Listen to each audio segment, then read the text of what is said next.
За сайн бацгаана уу? Та бүхэнтэй Могийн шип Монголоос холбогдож байна. За сүүлийн үед ковидос болоод манай засгийн газрын тэргүүд, засгийн газрын төлөөлөгчд маань одоо бид нартай зурагт медиагаар холбогдоод одоо чадлагаа хэрээр л ажиллаж байна гэж мэдээлэл өгч байгаа.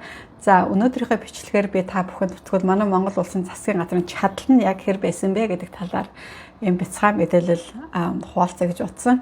За та бүхэн мэдж байгаа 3 сараас хойш бид нар Монгол улс олон улсын байгууллага гадаад орнуудаас нэлээд их долларын зээл тусламжууд авсан байгаа. Тэгээд энэ мэдээллийг та бүхэндээ бид нар өнөөдөр бүгднийг нь хуваалцаж утсан. За гэхдээ энэ бол зөвхөн бид нар л мэдж байгаа мэдээлэл гэдгийг бас энэ ташрамд онцлоод хэлчихье. За бидний авсан зээл тусламжууд болохоор зэрэг одоо 3 сарын 24-нд Америк нэгдсэн улсаас авсан сая $200 зээлээс эхэлж байгаа. Зээл тусламжаар эхэлж байгаа.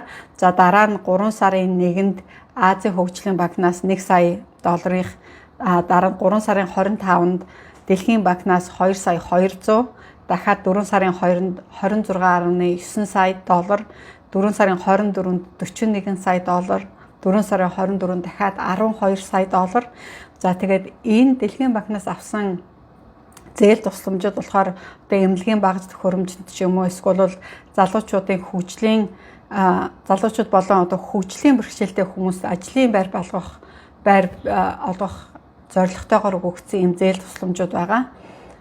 За тэгээд дараа нь болохоор Европын холбооноос 5 сарын 29-нд $43 сая, дахиад Европын холбооноос $16 сая одоо эдийн засгийн хөгжилд $43 сая нь болохоор дахиад одоо бас ажлын байрыг бий болгоход зориулсан ийм зээл тусламж байгаа. За тэгээд Азийн хөгжлийн банкнаас 5 сарын 12-нд $100 сая.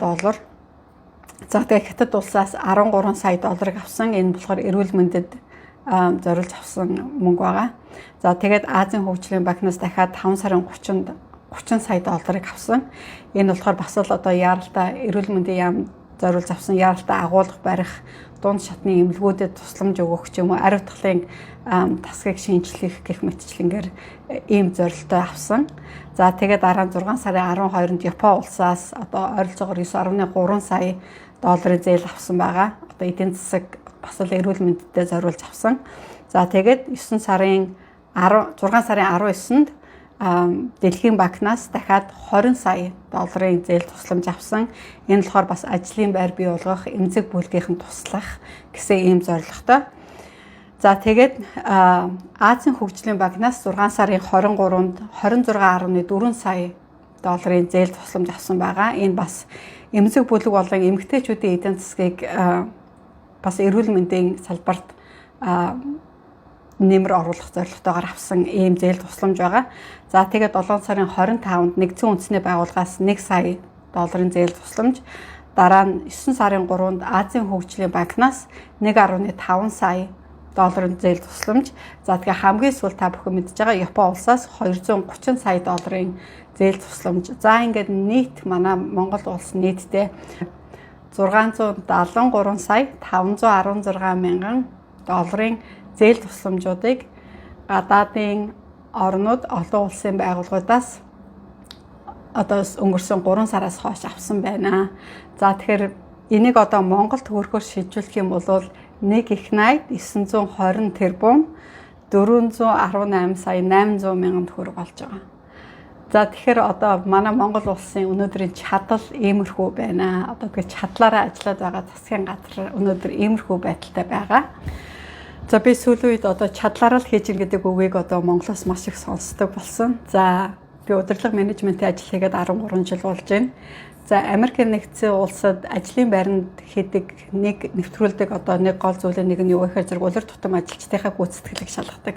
За мэдээж 13 жилийн хугацаанд би одоо хэдэн зуун хүний ажлыг улир тутам шалгаж явсан. За энэ үед хязгаарч чадлаараа хийж ин гэдэг ухтгон бол хязгаарч байдгүй. Та стандартын хэмжээнд ажиллаа хийж чадсан уу үгүй юу гэдгийг шалгах үхээс биш чадлаараа хийнэ үгүй юу гэсэн ойлголт бол байхгүй. Жишээлх юм бол одоо оюун эрдэнэ сайдын чадлын хэмжээ энэ хавжаа байхад болдын чадлын хэмжээ бол одоо юу гэдэг оюун эрдэнэ сайдынхаас 100% илүү байх боломжтой байх штеп. Тэгэхээр зэрэг та стандартын хэмжээнд ажиллаа хийж чадсан уу үгүй юу гэдгийг л хүмүүс шалгах нөхөөс биш хизээч хэн нэгний чадлын хэмжээг шалгана гэсэн ойлголт бол байх ёсгүй.